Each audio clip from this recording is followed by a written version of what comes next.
1 Coríntios capítulo 9, versos 16 e 17. Eu vou ler na Nova Versão Internacional, que diz assim: contudo, quando eu prego o Evangelho, eu não posso me orgulhar, pois me é imposta a necessidade de pregar. E ai de mim se não pregar o Evangelho, porque se eu prego de livre vontade, eu tenho recompensa.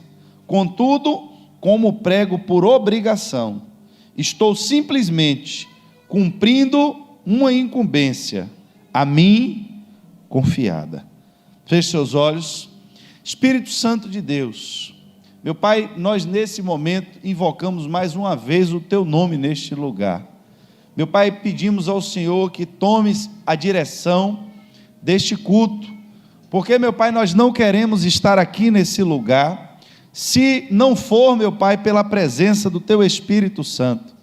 Nós precisamos, meu Pai, que o Senhor se manifeste em nosso meio, precisamos, meu Pai, que o Senhor fale conosco nesse lugar. Meu Pai, que toda a atmosfera agora, Senhor, desse lugar seja inundada pelo Teu poder, meu Pai.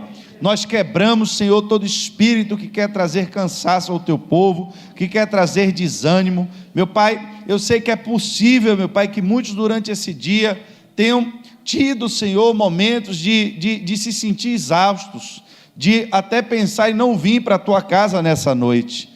Mas nós sabemos, meu Pai, que o Senhor é um Deus que nos fortalece, um Deus que renova as nossas forças.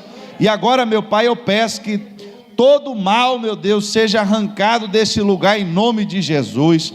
Toda corda, Senhor, de Satanás, que quer prender o Teu povo, que quer trazer desatenção, que quer trazer sono, meu Pai, nós quebramos agora essa influência maligna em nome de Jesus. Meu Pai, não permita, Senhor, que nenhum mal nos alcance, mas que o Teu Espírito tenha plenitude nesta casa, nessa noite, que o Teu Espírito possa falar aos corações, que a Tua palavra possa ser revelada. Meu Pai, agora, Senhor, toma os intercessores dessa casa, para que eles possam, Senhor, tomar, meu Pai, posição neste lugar, para que a Tua palavra, Senhor, caia em uma terra fértil. É o que te pedimos em nome de Jesus. Amém. Irmãos, nós, quando lemos esse texto, e é um texto muito rico, que nós poderíamos abordar ele de várias formas, mas eu quero nessa noite trazer algo para você, que Deus falou muito forte ao meu coração. É muito comum, eu acho que é a parte mais comum do que nós perguntamos às pessoas, é um jargão até do Evangelho, você perguntar a alguém se essa pessoa confia em Deus. Você pergunta, você confia, você precisa confiar em Deus. Nós temos diversas músicas, se você pegar músicas e pegar até os textos bíblicos, você vê que há uma ênfase muito maior na necessidade do homem desenvolver a sua fé e a sua confiança em Deus. Mas o que eu quero trazer para você nessa noite é uma outra realidade. Não é lhe perguntar nessa noite se você confia em Deus, porque se eu perguntasse aqui nessa noite, nesse auditório, eu tenho certeza que 90% teria essa convicção e levantaria a mão aqui sem problema nenhum para dizer que você confia em Deus.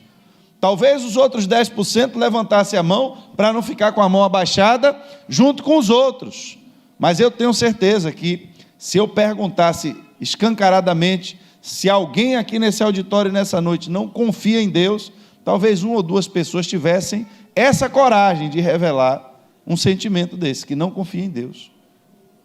Mas a pergunta que eu quero fazer, e essa é a importante dessa noite, é se Deus pode confiar em você. Porque se nós achamos às vezes difícil, nós temos que confiar em Deus. E observe quais são as características de Deus. É um Deus que não mente. Você pode confiar em Deus por quê? Porque Deus não mente. Por que você pode confiar em Deus? Porque Deus não falha. Por que você pode confiar em Deus? Porque Deus tem todo o poder. Não há nada impossível para Deus. Irmãos, se eu fosse perguntar aqui nessa noite e dizer todas as qualidades pelas quais você pode confiar em Deus. Eu acho que o horário, nem com o relógio digital, daria tempo de eu falar tudo nessa noite, porque temos motivos de sobra. Na verdade, é ao contrário, nós não temos nenhum motivo para deixar de confiar em Deus. Não temos nenhum motivo para você dizer que você tem motivo para deixar de confiar em Deus. Agora, se você inverter a coisa, será que Deus pode confiar em você? Porque o homem é mentiroso, porque o homem é falho, porque o homem tem a natureza pecaminosa, porque o homem tem o coração corrompível. E aqui, irmãos, é onde entra o segredo de toda a grande obra que Deus realizou na história. Irmãos, prestem atenção, Deus é um Deus todo-poderoso, Ele tem todo o poder, todo o poder. Eu vou ler mais para frente com vocês, vocês vão ver a indicação do que Jesus falou. Eu vou só trazer aqui e vou ler o texto para vocês entenderem o que é que eu quero dizer nessa noite. Mas eu quero que vocês, antes de eu ler o texto, entendam. Eu vou falar do Antigo Testamento, eu vou entrar no Novo quando eu ler, mas eu quero falar agora do Antigo Testamento. Você vai ver que todos os tempos do Antigo Testamento, quando havia uma grande manifestação de Deus na terra, todas as vezes no Antigo Testamento em que havia grande poder de Deus sobre a terra, evidências da presença de Deus sobre a terra, todas as vezes. Esqueceu minha música hoje? Foi Silva? Seus ajudantes. Agora que eu percebi, eu estou vendo o povo se distraindo, eu me lembrei o que é. É porque, eu vou dar uma pausa aqui na pregação, é porque vocês não sabem isso, mas o som da igreja do fundo, vocês não percebem, mas isso atrapalha vocês prestarem atenção no que eu estou falando. E aí, no intervalo de uma fala e outra, você se distrai com qualquer coisa na igreja. Quando a gente bota uma música de fundo, isso prende a sua atenção, porque você não ouve o barulho que está aqui atrás. Mas os ajudantes da caverna ainda estão no estágio, não tem problema nenhum não. É bênção. Mas vamos voltar para aqui, porque eu tenho certeza, irmãos, que essa mensagem ela é muito forte. E você vai ser impactado pelo que Deus quer falar com você nessa noite. Hoje, pela tarde, antes de eu ministrar essa palavra, de eu sentar para ter esse tempo, teve uma hora que eu tive que deitar, porque o meu corpo parecia que eu tinha corrido ontem uma maratona. Eu estava exausto, totalmente cansado. E o interessante é que ontem, uma pessoa me mandou uma mensagem dizendo que teve um sonho comigo, exatamente nessa situação. E eu mandei hoje uma confirmação para a pessoa, e eu sei por que é que está esse peso.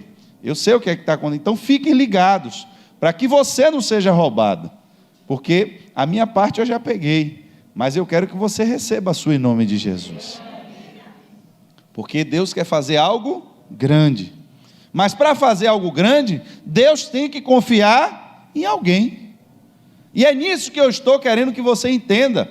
Todas as vezes que no Antigo Testamento você vê alguma relação, alguma realização grandiosa de Deus, você pode ver até muita gente envolvida, mas você vê poucas pessoas representando Deus. Você vê Deus querendo se manifestar no antigo tempo, e a geração, o povo, estava todo mundo perturbado, tudo corrompido. Deus elabora um plano de salvação, mas Ele só escolhe Noé.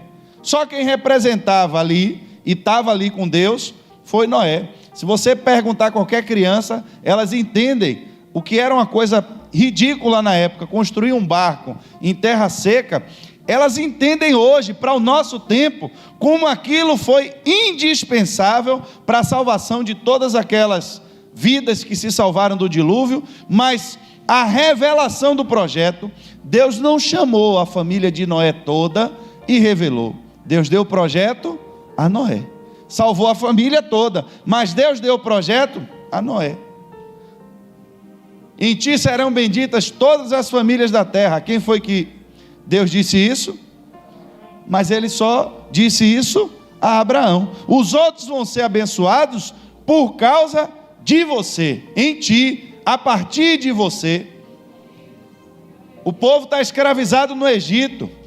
Deus olha para o Egito e não viu, preste atenção, ninguém ali no Egito suficientemente capaz para que ele pudesse levantar para resolver aquele problema. E eu vou lhe mostrar por quê. Teve que tirar Moisés de novo, porque Moisés já tinha sido escolhido para fazer isso. Você vai voltar lá, meu filho, porque eu preciso de alguém para fazer uma obra. A obra é grande, são muitas pessoas que estão escravizadas, mas para conduzir o povo e para me representar, só vou escolher um. Quantos estão entendendo? Por quê, irmãos? Todas as vezes que Deus precisa intervir na terra, todas as vezes que Deus precisa se manifestar aqui nessa terra, e Ele precisa conceder agora, preste atenção, o poder dEle, Ele precisa de alguém para lhe representar. Senhor, o Senhor está mandando eu ir, lhe representar, dizendo que é para eu ir soltar o seu povo, mas como é que eles vão acreditar em mim? Aí o que é que Deus, em outras palavras, diz a ele? Eu vou lhe dar poder, você vai fazer sinais, você vai fazer coisas que o homem comum não pode fazer. Eu vou lhe dar poder, mas quando eu lhe der poder, é para um propósito. Quando eu lhe der poder, é para uma finalidade. Quando eu lhe der poder, é para que algo específico seja feito. Irmãos, Jesus chega agora no final do Evangelho de Mateus e se revela agora de uma forma extraordinária aos seus discípulos. Extraordinária.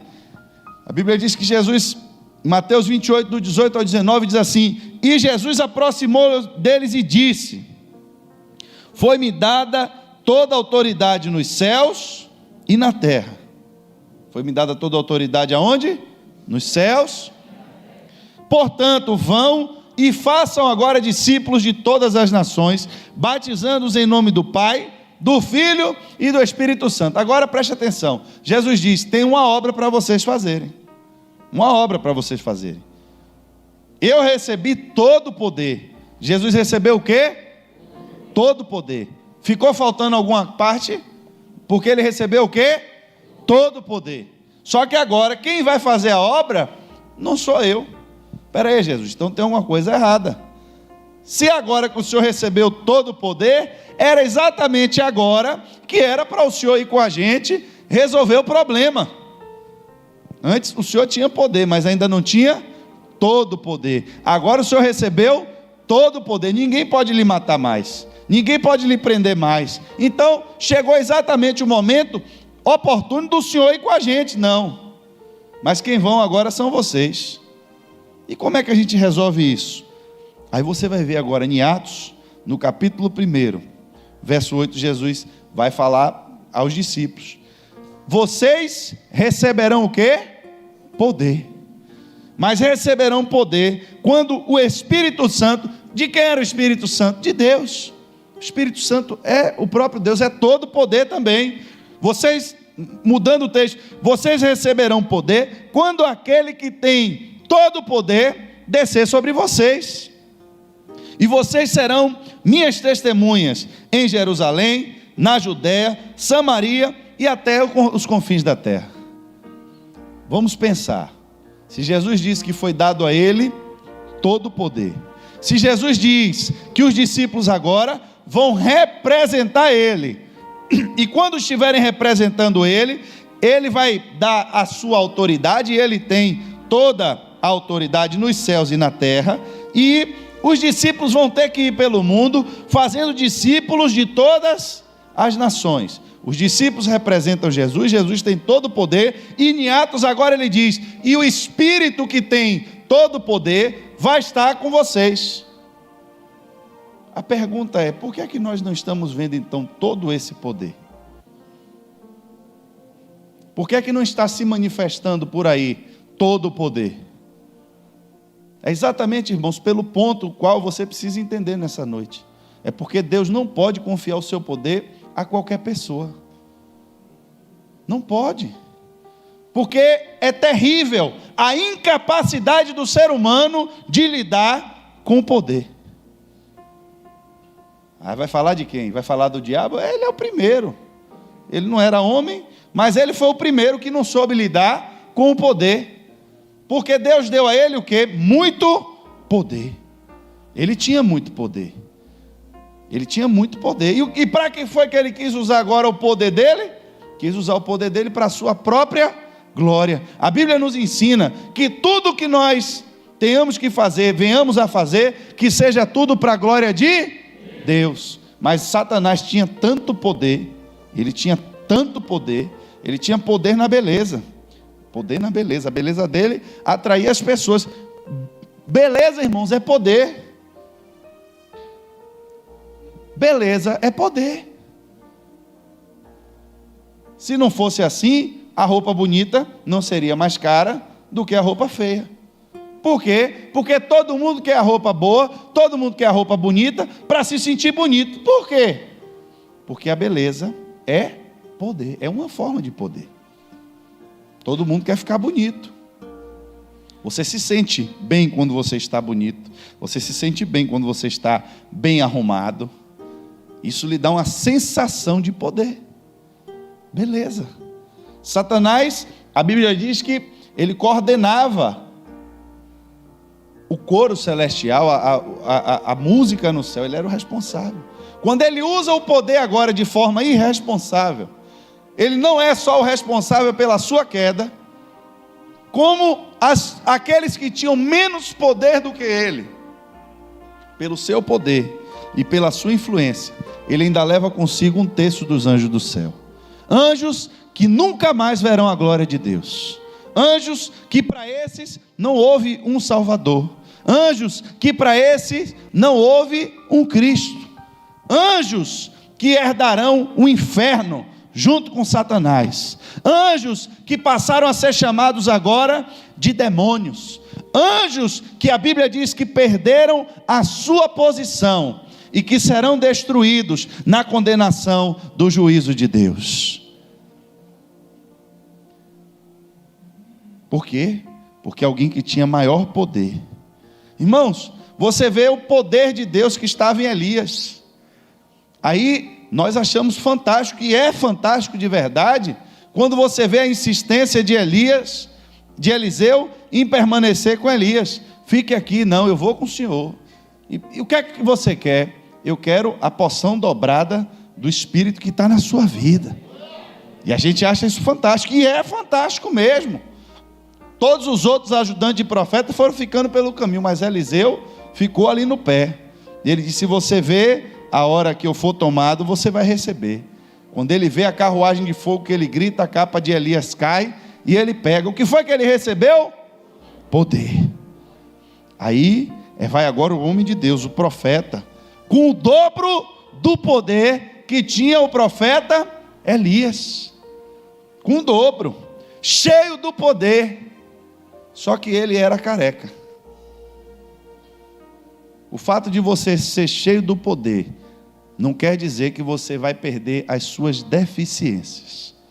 O fato de você ser cheio do poder não quer dizer que você não vai ter fraqueza. Por quê? Primeira lição, porque o poder não é seu, o poder é de Deus. Você não gera poder, você recebe poder. Não sai poder de você mesmo, você recebe o poder que vem do alto. Fique em Jerusalém, porque vocês receberão poder. Não vai sair de você, não é você que é o poderoso, mas sou eu que vou lhe dar o meu poder. Você vai receber uma capa que vai cair do céu, e naquela capa ali está a representação do poder de Deus. Mas você continua sendo careca. Não nasce cabelo, porque você recebeu poder. E o que é que o senhor quer dizer com isso, pastor? O senhor está falando das pessoas que não têm cabelo? Não, não é disso que eu estou falando. Eu estou falando de problemas que você tem, que eu tenho, da nossa natureza humana, das nossas deficiências. Eliseu provavelmente era careca por um problema genético. E quantos problemas genéticos que, se a gente for colocar nessa visão, não herdamos de Adão nessa natureza pecaminosa? E quantas deficiências e quantas inclinações pecaminosas a nossa carne não tem? Vai receber poder. Vai. Mas vai fazer o que com poder? Ah, meu irmão, na hora que alguém me chamar de careca. Irmãos, notícia da primeira capa: o profeta assassina crianças usando o poder de Deus. Foi o profeta Eliseu. A Bíblia não escondeu, não. Está lá para você ver. Começaram a abusar o homem, chamar de careca. Ele disse: agora você vai ver o que eu tenho poder. E quantas pessoas na igreja estão pedindo a Deus: oh, Deus, me dá poder. Deus, eu não posso lhe dar poder, porque no dia que eu lhe der poder, se seu irmão lhe chamar de careca, você vai usar o poder que eu lhe dei para matar seu irmão. Tem gente, irmãos, que recebe o poder de Deus e quer agora ser adorado pelo poder que Deus deu a ele. Vocês estão entendendo? Tem gente que não enxerga mais que o poder é de Deus. Agora a capa é minha, meu irmão. Caiu do céu, quem pegou fui eu. E se me chamar de careca, vai morrer, porque eu vou amaldiçoar, porque eu estou cheio do poder. Só não esqueça, irmãos, que o poder não é seu, que o poder é de Deus. Porque Ele dá poder, lhe dá também junto com o poder uma coisa chamada responsabilidade. Sansão nasce no ventre da mãe com a promessa de que receberia o quê? Um poder. E qual foi o poder de Sansão? Sansão tinha uma força que nunca na história se repetiu, de um homem fisicamente conseguir fazer as façanhas que aquele homem fez. E você olhava para ele, provavelmente os desenhos lá de Sansão mostram um cara malhadão, parecendo Hércules, né? O cara todo cheio de músculo. Mas acredito eu que fisicamente aquele homem não tinha nada, porque se tivesse nos músculos a evidência da força dele, ninguém estava pagando o cara para descobrir de onde é que vem a força dele. Mas a aparência dele provavelmente pode ter sido de um homem comum. Mas a questão é que quando o poder de Deus vinha sobre ele, ele se tornava invencível, porque o poder de Deus se manifestava dele, e Deus tem todo poder. Não há nada que Deus não possa fazer. Deus pode fazer qualquer coisa na terra, desde que tenha alguém que Ele possa confiar o seu poder. Deus pode fazer coisas novas na terra, Deus pode manifestar coisas novas nessa terra, Deus pode fazer obras novas nessa terra, Deus pode usar a sua vida de uma forma como Ele nunca usou ninguém, Deus pode colocar um poder diferente nesse tempo, mas tudo que Ele precisa é de que alguém a que Ele possa confiar o seu poder.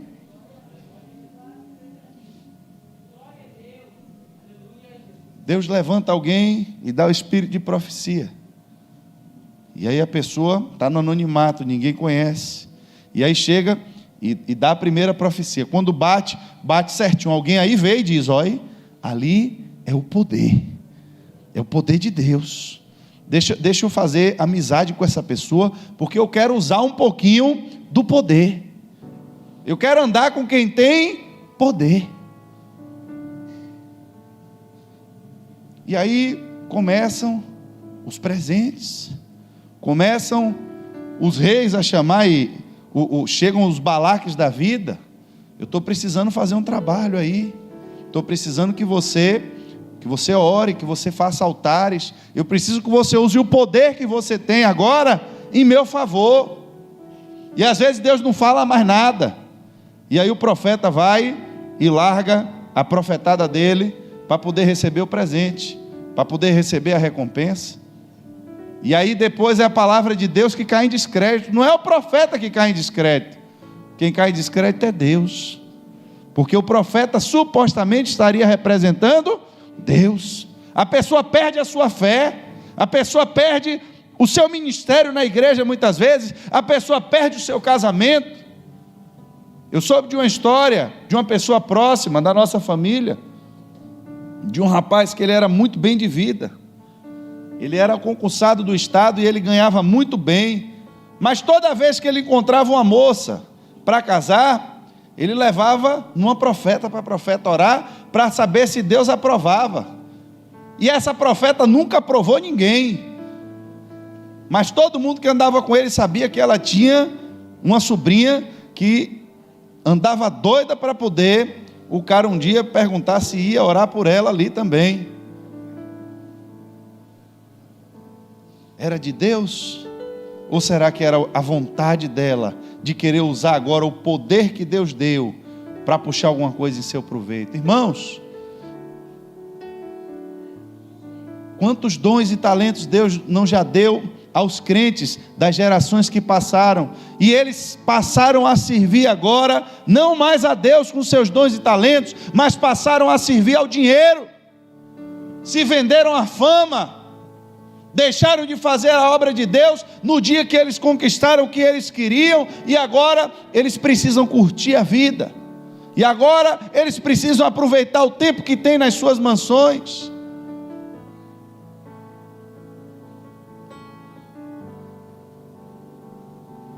E Deus lá do céu perguntando: a quem enviarei? O poder está aqui, não tem limite de poder, não tem restrição de poder, mas a questão é: quanto de poder eu posso lhe dar? Quanto de poder eu posso conceder ao homem, sem que o homem se corrompa, sem que ele use o poder como Sansão usou, para o seu próprio proveito e para o seu próprio benefício? E você acha que isso aconteceu só no Velho Testamento? A Bíblia diz que antes desses dois episódios que eu li para você, no final do Evangelho de Mateus, quando Jesus diz: foi-me dada toda a autoridade nos céus e na terra, e vão lá, e preguem o Evangelho, e façam discípulos, e depois quando ele diz em Atos: vocês vão receber poder, mas antes disso, em Lucas capítulo 9, do verso 1 ao 2, a Bíblia diz que Jesus, reunindo os 12, lhe deu o que, irmãos? Poder e autoridade para expulsar demônios, curar doenças, e os enviou a pregar o reino de Deus e a curar os enfermos. Lucas capítulo 9, verso 1 e verso 2. Os discípulos, irmãos, estão andando com Jesus, um era pescador, o outro cuidava lá do barco, e estão ali reunidos, homens, o outro sabia cobrar imposto, e está todo mundo ali agora reunido, e Jesus disse: vocês vão experimentar coisas que vocês nunca viram agora, porque eu vou lhe dar poder. E solta os discípulos, e vão lá. Irmãos, quando esses discípulos caem para dentro, eles voltam regozijados, porque o demônio levantava de lá: o que é que você quer? Saia! E o demônio tinha que sair. O que é que você tem? Tem um Covid, está repreendida essa enfermidade agora em nome de Jesus, e o homem ficava curado. O que é que você tem? Eu sou aleijado desde que eu nasci, levante e ande em nome de Jesus, e o aleijado levantava. Irmão, você já pensou você assim? Você entrar no hospital e ir passando naquelas macas, de maca em maca, e onde você fosse passando, os doentes começassem a levantar e saindo do hospital? Você já pensou? O que é que você tem, meu irmão? Eu estou aqui no hospital já há 6 meses, estou com metástase, está repreendido esse câncer agora em nome de Jesus. E o homem dá um pulo da cama e diz: liga para casa que eu estou indo embora. Já pensou, irmãos? Que poder não seria esse? Aí a história continua, e aí Jesus diz: vamos para Jerusalém. Só que aí Jesus inventa de passar em Samaria, manda os discípulos na frente, e os discípulos agora estavam se sentindo cheios de poder, estavam se sentindo, irmãos, os caras. Andamos com um homem aí, meu irmão, ele deu autoridade a gente, que não brinque mais comigo não, porque eu agora estou cheio de poder. E aí quando eles entram na cidade, o povo começa a rejeitar eles, aí ele chama Jesus de canto, mesmo capítulo 9, já no final, versos 54 e 55, a Bíblia diz: ao verem isso, os discípulos Tiago e João, está lembrado de João? Aquele que deitava no colo de Jesus, o apóstolo do amor, não é ele? João Bonzinho,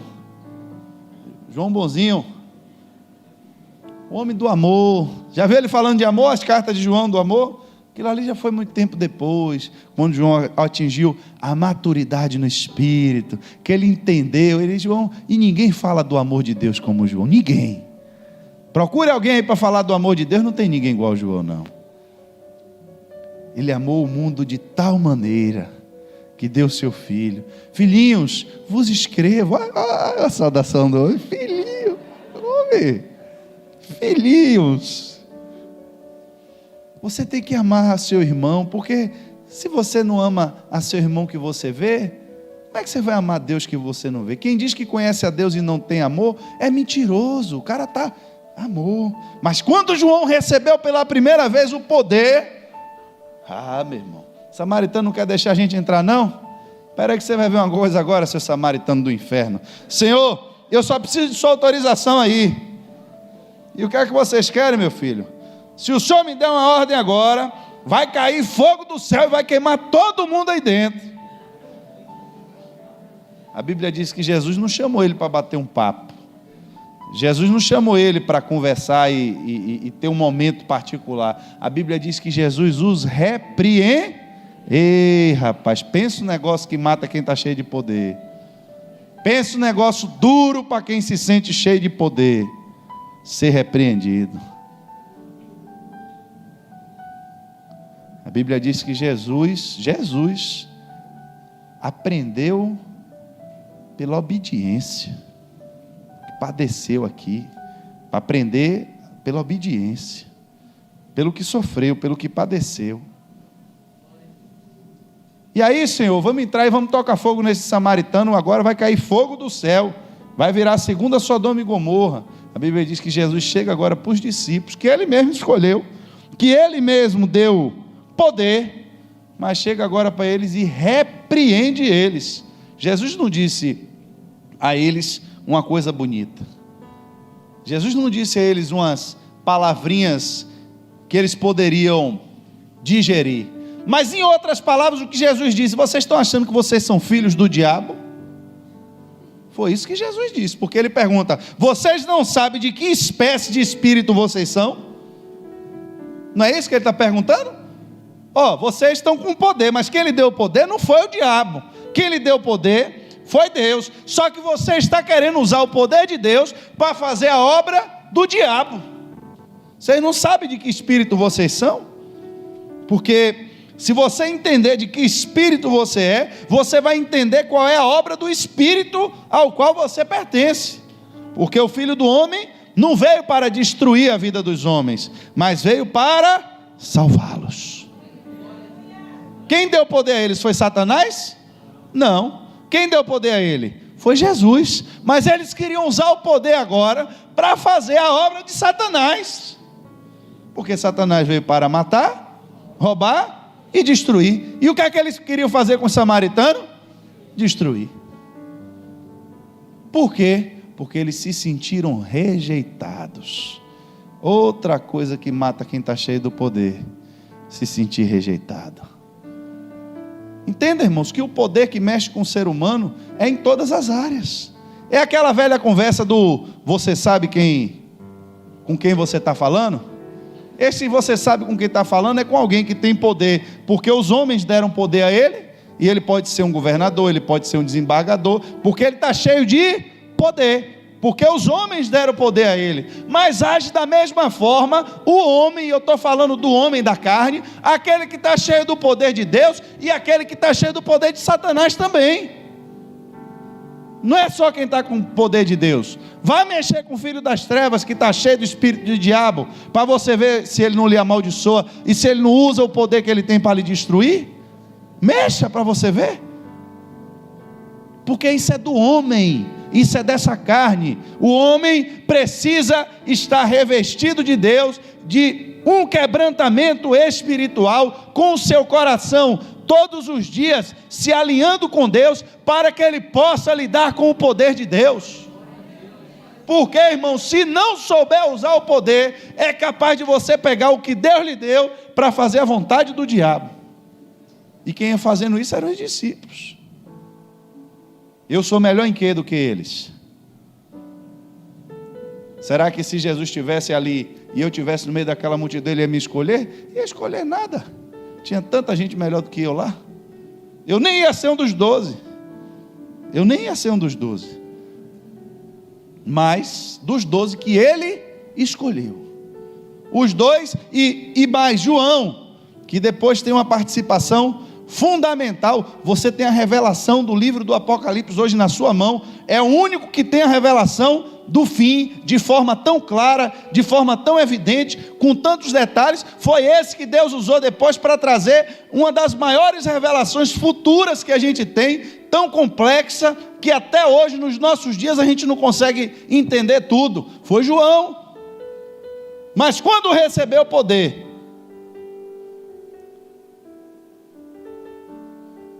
o homem tremeu na base.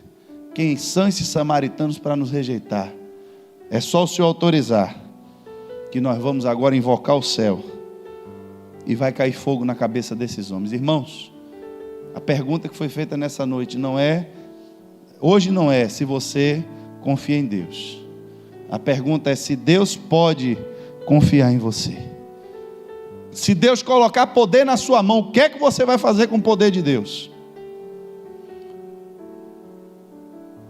Porque Jesus explica isso de uma forma muito simples, e eu vou terminar com isso, porque você conhece essa parábola,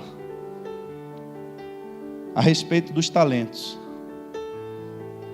Em Mateus 25, do verso 15 ao 19, a Bíblia diz que a um ele deu 5 talentos, a outro 2, a outro 1, de acordo com a sua capacidade, e em seguida partiu de viagem. Ele deu 5, deu 2 e deu 1, mas de acordo com a sua capacidade, porque Deus sabe a nossa capacidade. E a notícia triste que eu tenho para dar é que se Deus não tem dado poder nesse tempo, é porque nós ainda estamos incapacitados de lidar com o poder.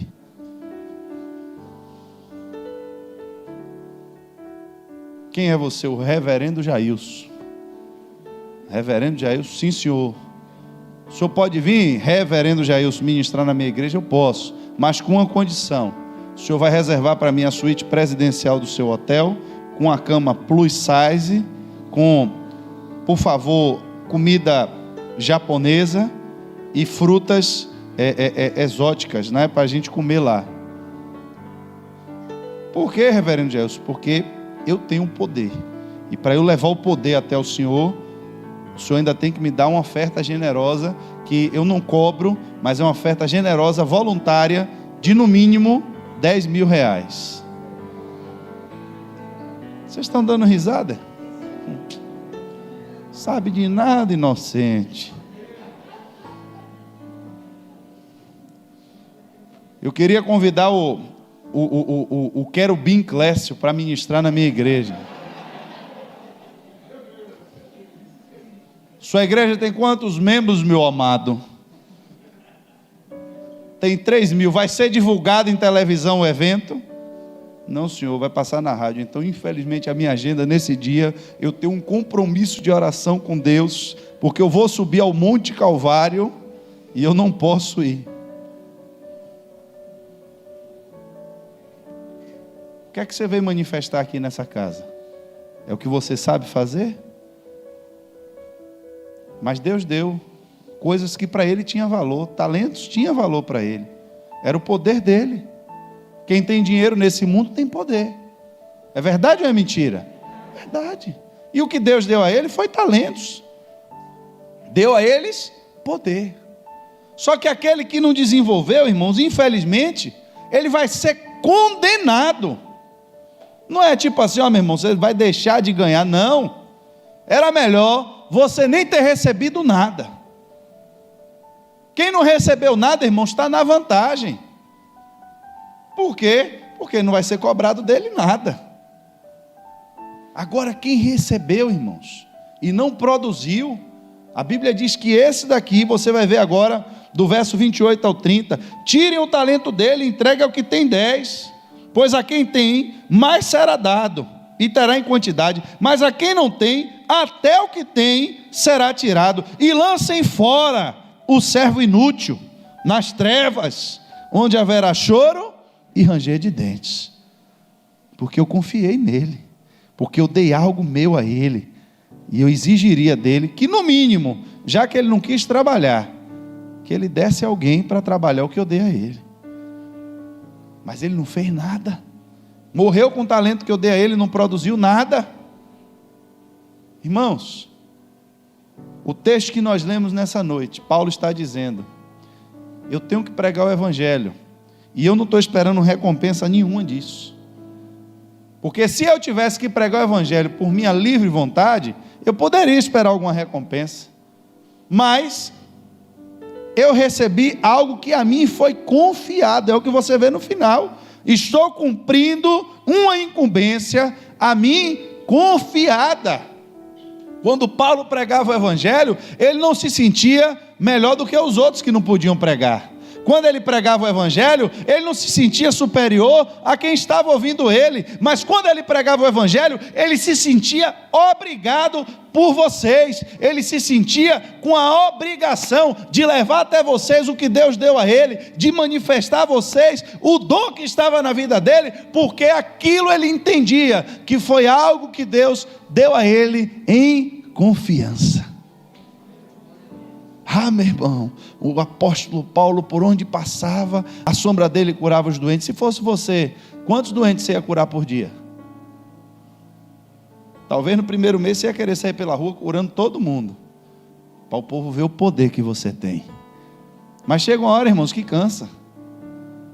Eu já conheci pastores que Deus deu esse dom de expulsar demônios, de curar, e a vida dessas pessoas vira uma loucura. Porque começa a formar fila na porta da casa das pessoas. Elas saem da igreja e quando termina o culto, ainda tem mais 20 pessoas aqui para orar, para poder orar por cura, para repreender demônio, para expulsar demônio. E quando chega em casa já tem um irmão ligando, já tem outro ligando, porque tem outro demônio. Irmãos, o que é que você faria com o poder de Deus? Será que Deus pode confiar em você? Porque Jesus confiou em Judas. Jesus nunca pediu a Judas prestação de contas da bolsa, porque era confiado. Segura, Judas, a bolsa aí, pode tomar conta do dinheiro do meu ministério. Tem um problema nenhum em entregar o meu dinheiro a você, pode cuidar. Talvez os discípulos esperassem, mas rapaz, uma fofoquinha, né, interna ali dos discípulos. Rapaz, será que Judas não está metendo a mão nesse negócio? Rapaz? Aí o outro dizia: rapaz, eu acho que uma hora Jesus vai dar um anelho aí. Talvez houvesse essa expectativa, como às vezes há nas igrejas por aí. Será que estão metendo a mão no dinheiro da igreja? Uma hora Deus vai revelar, e Deus não revelou nada. Não teve uma exposição de Jesus com Judas. Você vê o Espírito manifestar isso, porque é possível que os discípulos soubessem. Quando diz a história do perfume, que ele reclama porque a mulher quebrou o perfume. Ele disse: não era melhor ter vendido isso e dado aos pobres? Aí é o Espírito que fala na palavra, não é ninguém conversando. O Espírito que diz, e diz, ele fazia isso porque ele era ladrão e roubava o dinheiro da bolsa. Não foi Jesus que disse a ele, não foi um discípulo conversando com o outro, é o Espírito falando.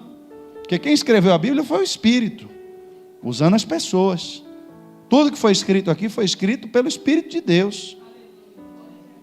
Elas não entraram em transe e escreveram, mas elas tinham consciência do que elas estavam escrevendo, direcionadas pelo Espírito. E o Espírito fez alguém saber disso, alguém conhecia isso, e alguém colocou lá que ele queria vender o perfume porque ele era ladrão e estava acostumado a roubar. Só que o fim dele não foi ser exposto porque estava roubando o dinheiro. Foi muito pior. Quantos Judas você estudou na sua escola, Vitor? Você conheceu quantos Judas, coleguinha, para você levar para casa? Ó, minha mãe, estou trazendo hoje aqui para minha casa meu colega. Como é o nome dele, meu filho? Judas. Quantos Judas você conheceu na vida? Quantas jovens, adolescentes, hoje mulheres aqui na casa de Deus, um dia se apaixonou por um Judas e chegou em casa e disse para a mãe: mãe, vou me casar. Com quem, minha filha? Com Judas. É interessante que você vê outros nomes de pessoas estigmatizadas na Bíblia, que você ainda vê o nome por aí, mas o tal do Judas é pesado demais. Porque, irmãos, a Bíblia diz que um abismo vem chamando outro abismo. Está roubando na bolsa? Deixa ele roubar.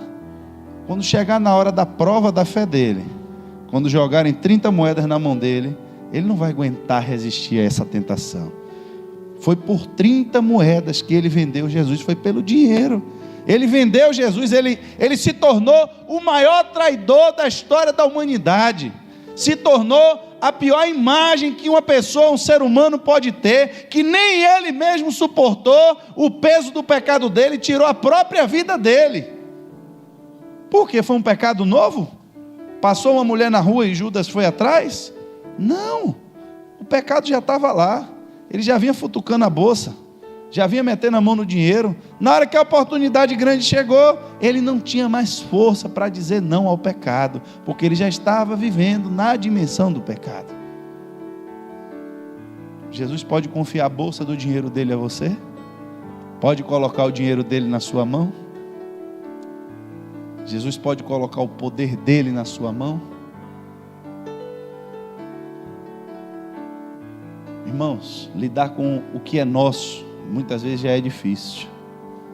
Lidar com o que é dos outros ainda é pior ainda. Lidar com o que é de Deus exige de nós uma responsabilidade muito maior. Deus está trazendo um tempo novo, e como nós gostamos do avivamento, como nós gostamos do dia de Pentecoste, como nós gostamos do dia das línguas repartidas aqui dentro, e que todo mundo pula, e a gente sai ali fora para o povo perguntar o que é que aconteceu aí dentro. Esses crentes estão em água, não estão em água, é o Espírito, e por aí vai. Como a gente gosta desse dia. Mas chega um dia que a luta vem, a perseguição vem, os discípulos sendo espalhados pela terra, porque tem uma obra e tem um propósito a fazer com todo o poder que Deus está lhe dando. Tem algo a ser feito com o que Deus está lhe dando. Não é para ficar aqui dentro da igreja, pulando, rodando e sapateando aqui dentro, porque o fim não é esse. Tem pessoas lá fora que estão morrendo, e vocês vão receber poder, mas é para ir pelos 4 cantos do mundo. Às vezes você entra na igreja, e na igreja você é o pentecostal, e na igreja você é o profeta. Você mora do lado de uma pessoa endemoniada, e nunca Deus lhe usou na vida para dizer nada para essa pessoa. Que profeta é você de dentro de igreja? Quem está morrendo é o mundo.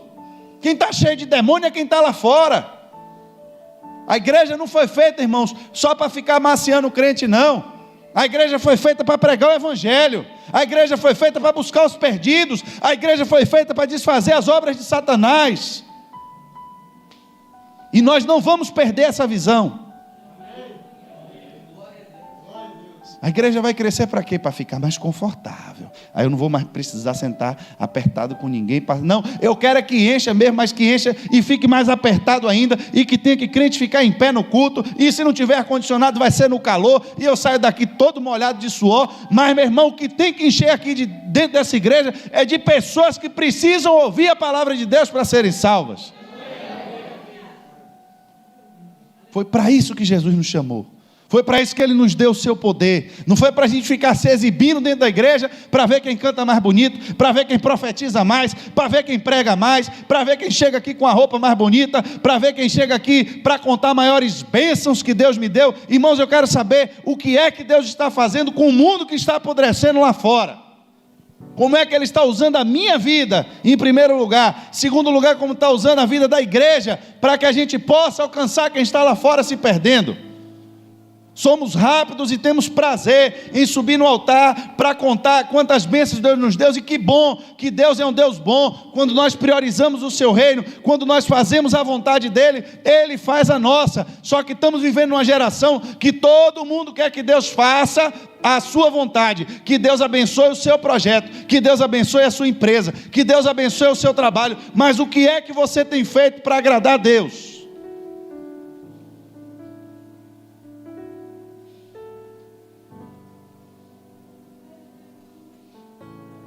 Precisamos de poder. Sem Ele, nada não vamos fazer. Nada. Se Ele não puder confiar em mim, em você, para derramar em nós o seu poder, eu vou lhe dar uma péssima notícia. Vamos morrer todos crentes aqui dentro, mas não vamos fazer nada. E olhe lá se a gente conseguir se salvar. E olhe lá.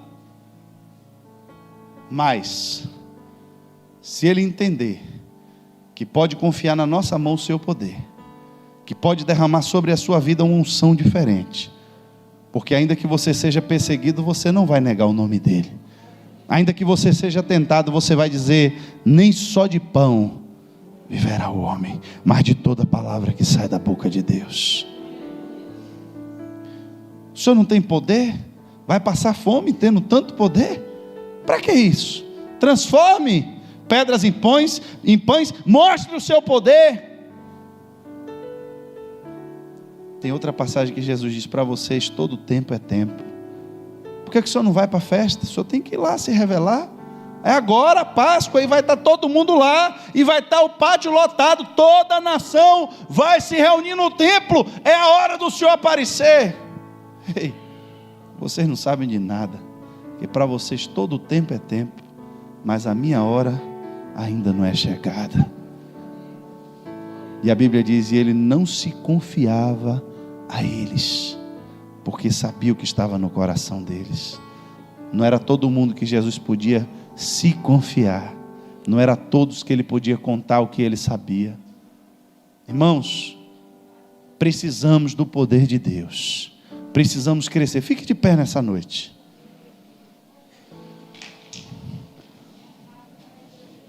Mas eu quero que você saia daqui hoje com essa pergunta: será que Deus pode confiar em você?